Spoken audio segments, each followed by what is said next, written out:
Alright, so in an exercise we did some time ago, we showed you how to actually insert a single row by selecting a single row. But there is another advantage of doing that, and that is you can select multiple rows and then insert blank rows of that same number. So let's have a look at that. So in this case here, I want to insert 3 rows above where it says shoes because I want to put in more products. So the first thing I do is select the 3 rows that I actually want to insert above. So in this case I want shoes, shirts and thongs. And then all I do is use the shortcut Control Shift Plus.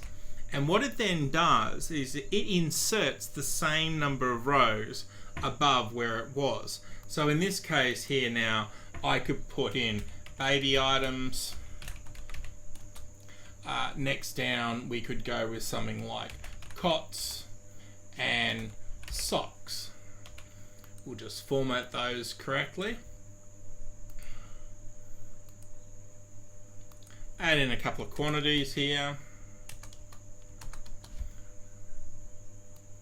Just make sure they're all not bold.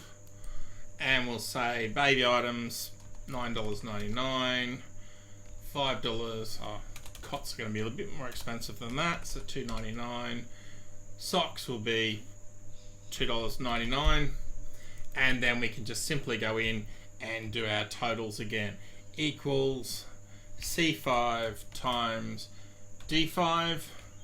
Now, if we want to quickly create those formulas in there, all I do is come to our little fill handle here, drag down, and you will see it's now been added into the actual formulas. So we can see here the formula is now, we change this through to E5 to E12.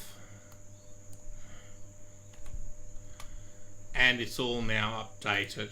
So again, just quickly select the number of rows you want to add. So if there's 3 rows and we want to add that above them, we then just go Control Shift Plus and it will add that number of rows above whatever you have actually selected. Alright, we'll just undo that and we'll see you in the next exercise.